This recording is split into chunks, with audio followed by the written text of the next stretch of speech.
E aí galera, como é que vocês estão? Tudo jóia, tudo certo com vocês? Pessoal, um videozinho aqui rápido em relação à questão de adubação foliar em culturas diferentes. Nessa área aqui, como vocês podem ver, eu tenho um consórcio na linha de plantio. Tem vídeos com mais detalhes aí, que seria o seguinte, pessoal. Ó, acabou de passar um enxame.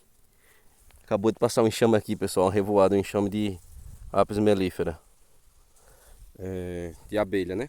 Então, voltando aqui ao assunto, tenho aqui o consórcio entre melancia e milho. E como vocês podem ver, olha só esse milho aqui, tá? Esse milho tava bem verdinho, semelhante àquilo ali, ó. Mas o que que aconteceu? O que é isso aqui? Pessoal, por incrível que pareça, é o seguinte. Isso aqui é o resultado de uma fitotoxicidade numa adubação foliar. Eu preparei a adubação foliar na medida de concentração para a melancia. Como eles estão em linha, inevitavelmente a gente acaba, o bico que eu tenho, ele não é um bico tão direcional, ele é mais leque, o que eu estava usando no momento, e querendo ou não ele acaba derivando um pouco para o milho, porque o plantio, a melancia fica próxima ao milho, fica entre duas covas de milho.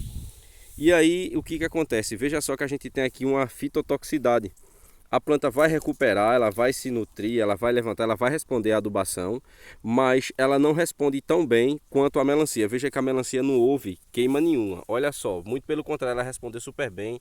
Olha a cor dessa planta, olha aí a rigidez de talo, como vocês podem ver, está excelente. A outra aqui nem se fala. Olha só, a gente já tem aqui flores, já tem ali formação de pseudofrutos, que ainda falta polinização para se tornar fruto mesmo, mas enfim, o desenvolvimento está muito bom. Como vocês podem ver ali, não teve tanto problema quanto a isso, mas nesse aqui também já teve, ó.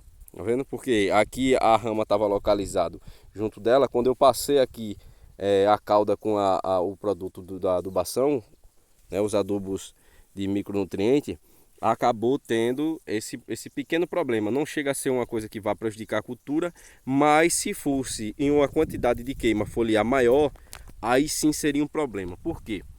Mas Edinaldo, você disse que você acabou de falar que a planta recupera. Beleza, mas ela recupera em uma coisa, ela recupera a parte foliar, mas tem uma coisa que planta não recupera, ninguém recupera, nenhum ser vivo recupera, que é o tempo. E o tempo, pessoal, na agricultura, no cultivo de qualquer lavoura, é importantíssimo, porque a planta ela tem um tempo de maturecimento apical. O que que é isso? Mesmo se ela atrasar, o relógio interno da planta continua tocando, ele não para, o relógio interno da planta não para. Esse metabolismo dela está envelhecendo. E qual que é o problema disso? Se a planta não desenvolver na medida certa, ela não der grossura de talo, ela não der tamanho, a espiga dela não vai ser boa. Mesmo que ela tenha tido essa parada no desenvolvimento, no tamanho por conta de uma queima, o envelhecimento da planta está ocorrendo. Então o que que acontece? A planta vai ficar com, não vai dar talo, ou seja, ela não vai engrossar o caule da planta. E se ela não engrossa o caule da planta, ela não vai nutrir bem uma espiga. Você não vai ver um pé de milho fino com uma espiga muito desenvolvida. Você não vai ver isso acontecer nunca. Então o que que acontece? Esse tipo de coisa aqui, se fosse em um grau maior, iria sim prejudicar a minha lavoura. Iria dar uma prejudicada até, digamos assim, com a importância já econômica de forma negativa.